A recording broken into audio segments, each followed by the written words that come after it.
শুভ সকাল। কেমন আছো সবাই? আশা করি সবাই খুব ভালো আছো। আমরাও সবাই খুব ভালো আছি। দেখো চোর কিভাবে বেরাচ্ছে, ওই দেখো। আমার ভয়তে দেখো কেমন চুপি চুপি বেরাচ্ছে। তো সকাল সকাল আজকে এক কাপ চা নিয়ে বসে পড়লাম। চাটা খেয়ে তারপর একটু এনার্জি এনে শরীরে তারপর কাজকর্ম করব। আজকে প্রচুর কাজ আছে। তোমাদের সাথে তো সব সময় রান্না বান্না আর খাওয়া দাওয়াই বেশিরভাগ শেয়ার করি। আর সারাদিন কী কী কাজ করি সেটা কিন্তু সেরকম একটা শেয়ার করা হয় না। তো আজকে তোমাদের সাথে কিছু কাজের মুহূর্ত আমি শেয়ার করব। সারাদিন আমি কী কী করি। আজকে প্রচুর কাজ আছে, সবটাই একটু একটু করে তোমাদের সাথে শেয়ার করব। তোমরাও কি বাড়িতে সারাদিন এরকমই কাজ করো? যারা যারা করো আমাকে কমেন্টে বলো, আর যারা না করো তারাও আমাকে বলো। অনেক জামা কাপড় ছিল, রবিবারে ধোয়া হয়ে গেল, ছাদে মেলা। তো এই ভিডিওটা সোমবারের।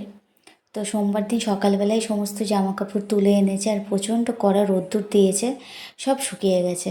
তো থেকে থেকে তো মেঘলা করে আসছে, ভাবলাম যদি জোরে বৃষ্টি হয় তাহলে এই শুকনো জামা কাপড়গুলো সব ভিজে যাবে। তাই এনে জামা কাপড়গুলো গুছিয়ে আমি সুন্দর করে সব কিছু ঠিক ঠিক জায়গায় রেখে দিচ্ছি, যাতে ঘরটা দেখতে গুছানো লাগে। আর এখানে দেখো ছেলে তো সারাক্ষণ মানে ঘরে তো খেলার কাউকে পায় না, আর সারাদিন তো ওকে ফোন দিই না, তো একটু বোর হয়। দেখো একা একাই খেলে, একা একাই মানে সব কিছু একা একাই করে। তবে আজকে সোমবার, তাও ওকে স্কুলে পাঠাতে পারিনি। সকালবেলা ঘুম থেকে ওঠার পর দেখলাম চোখগুলো প্রচণ্ড লাল হয়ে গেছে আর বারবার হাঁচি দিচ্ছিল। তাই জন্য ভয়তে ওর বাবা বলল আজকে আর স্কুলে পাঠাতে হবে না, ও রেস্ট করুক। তো সেই জন্য ও আবার শুয়ে পড়েছিল, আর তাই জন্য স্কুলে পাঠাতে পারলাম না বলে আজকে সারা দিন আমাকে জ্বালিয়ে মেরেছে। ঘুমায় তো নিই তারপরে শুয়ে, কিন্তু সারাদিন আমার কাজে ডিস্টার্ব করেছে। আর একটা মজার ব্যাপার কী জানো, আজকে কিন্তু আমার সেরকম রান্না বান্না নেই। আচ্ছা তোমাদের কাদের এরকম রান্না না থাকলে খুব শান্তি লাগে বলো তো কাজ করে? আমার রান্না থাকলে মাথার উপরে একটা ভীষণ চাপ থাকে। তো আজকে রান্না নেই বলে সমস্ত কাজগুলো খুব সুন্দর করে তোমাদের সাথে শেয়ার করতে পারছি। কারণ রান্না থাকলে পরে সব দিক সামলে ক্যামেরা নিয়ে দৌড়াদৌড়ি করা যায় না।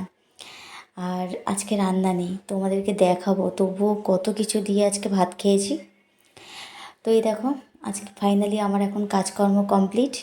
এই দেখো তোমাদের দেখিয়েছিলাম রবিবার দিন রাত্রে মাংস আনা হয়েছিল। তো চিকেন রয়েছে, চাল কুমড়ো ঘন্ট রয়েছে, ইলিশ মাছও রয়েছে। তার সাথে একটু পাঁপড় ভাজা করে নিয়েছি আর একটু শশা। টাটা।